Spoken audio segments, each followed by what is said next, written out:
Hey everybody, this is Steven. I want to talk to you guys about a great comment that I got recently from my channel.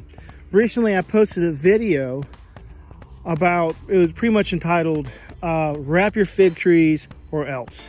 I'm in zone 7A. I had this great little fig tree, a brown turkey. It was supposed to be hardy to zone 7.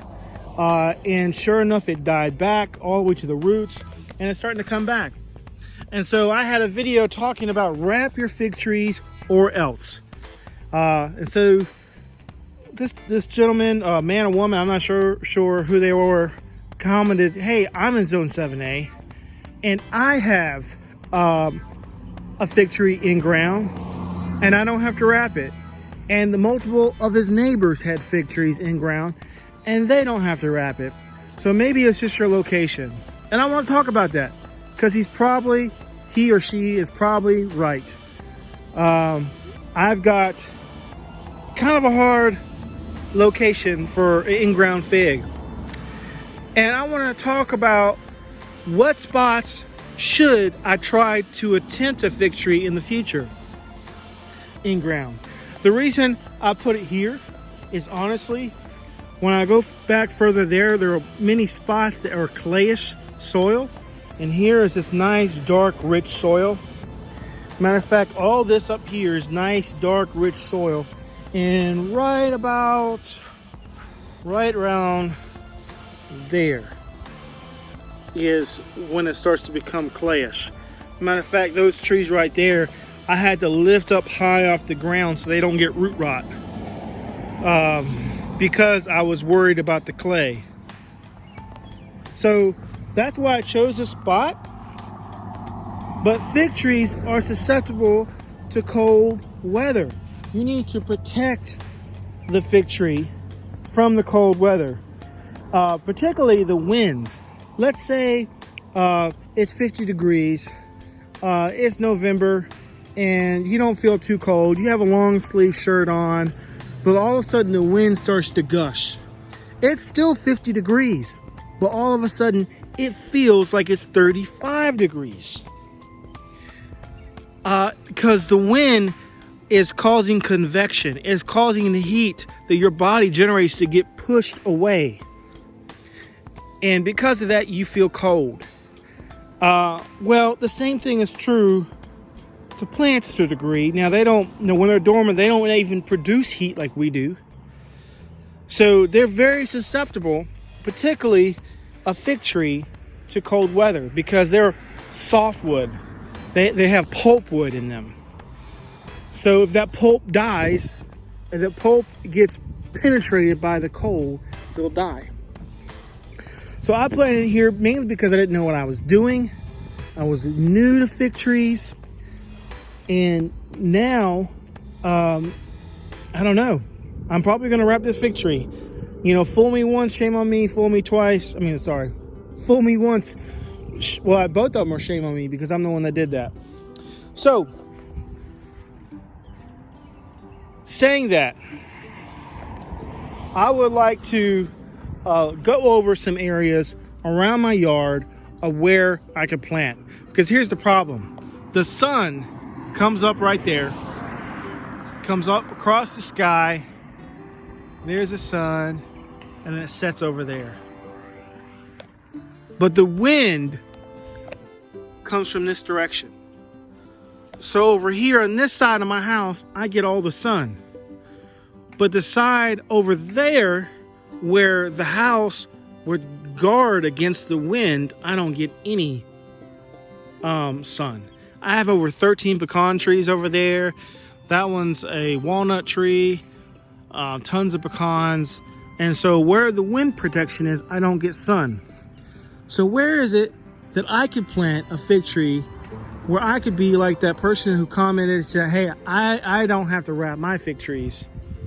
Just recently, I watched a video of a great channel about figs called Lou Monty's Fig. I encourage you to go check him out.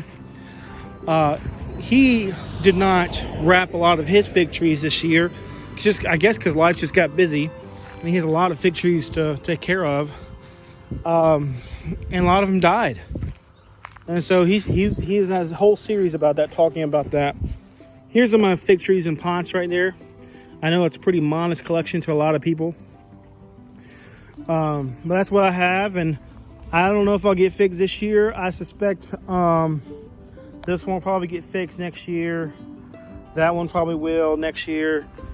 This one for certainly will next year. That one probably will. This one probably, yeah, there's gonna be a lot of figs next year for sure. But I just moved those over here because they got more sun. So I've thought about, let's do it like this.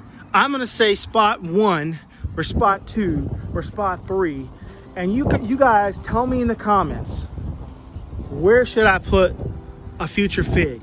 At spot 1 or spot 2? Let me know in the comments.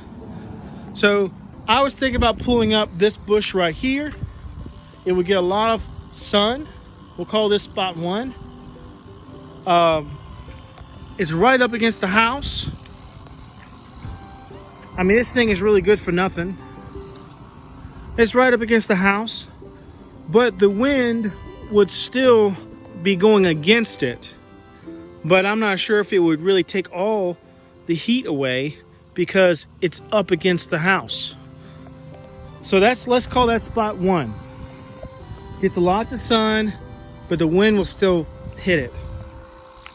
Right here, if I put it right here, it'll get some sun and a little bit of wind protection.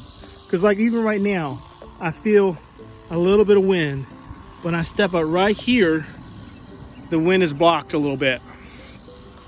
We'll call this spot 2. What I'm concerned about here, and what I'm really leaning against not to, is I have a feeling that there might be some sort of water pipeline or electrical outlet coming in this direction. And I don't even want to mess with that. Here, we'll call this spot 3. Well, I'm going to just say we're not going to call it because it's not getting hardly any sun. So we'll call this spot 3. All right, so this is getting some sun. But I still feel some wind here. So we'll call this spot 3. Let's see where this tree is at right there. We'll call that spot 4 because I can just cut that thing down. It needs to be trimmed back anyhow, but I can just cut it down, put it inside the fence line, and it might get enough sun. It might not. It doesn't get nearly as sun as my front yard does, but this fence actually might protect it. It just might protect it. All right, spot 4 is right here. This is the property line, so I'm really close to the property line. I originally thought those crepe myrtles were the property line, but apparently it's that new house right there who's just been built. So I don't know, y'all. I'm not exactly sure if this is the best place. But we'll call this spot, are we on spot 4? See, 1, 2, 3, 4. This is spot 5. So if you think spot 5, let me know in the comments. See, it's a lot of shade here, but look at here. This is the spot where I'd get a lot of winter protection from wind. But there are 13 pecan trees back here. It's not going to get any sun. I almost wish I didn't have all these pecan trees. I mean, maybe just cut them in half and just get like down to 6 pecans. That'd be plenty of pecan trees. Inside my fence there, doesn't get any sun. I mean, lots of shade-loving plants and lots of plants that don't thrive and don't grow as big as they ought to because it doesn't get a lot of sun. Under here is my compost pile that I'm putting out. So this whole backyard, in my opinion, is a scratch. It just does not get enough sun. So let's call right here. I can dig up this little tree right here. We're getting kind of close to the water line. But right here, this tree right here could potentially provide a little windbreaker. But again, I would have to cut back a lot of limbs and they would just grow right back. So let's say this is spot 6. I don't think so. Okay, now we're getting back into the sunlight. Okay. So here's my little Concord grapes right there that I planted this year. Let's call this spot 7. Okay. The reason I think this is a good spot is because it's right up against the house, and while the wind can come from this direction, if it blows on the fig trees, where is the heat going to go anyhow?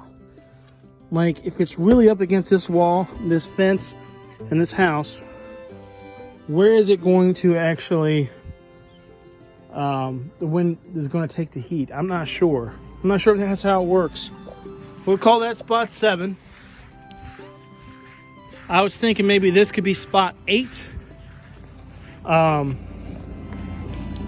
Because if I plant it behind here, perhaps this little cove where I have a propane fireplace could block a little bit of wind in the wintertime. But one thing to notice, this whole area doesn't even get sun till about like 12. Up against the house, doesn't get sun till like 1 o'clock. So you're looking from like 1 to 8:30 might get sun. So there you have it, guys. I mean, is there a particular spot that you think would be a good spot for a fig? Hopefully I'll be getting some cuttings from my own figs, and I'll be able to take one of my cuttings, probably a Celeste. I have a Celeste fig over there, probably my best bet. But I don't know. You tell me. Spot 1, spot 2, spot 3, spot 4, all the way to spot 7. Where do you think will be the next good spot for a fig tree? Because obviously some people in zone 7 do not have to wrap their figs, and that would be a great goal, to not have to do that. So hit me up, please like, comment, subscribe, hit the bell for notifications. That really helps a small channel like me as I try to grow. I only produce like 1 or 2 videos a week.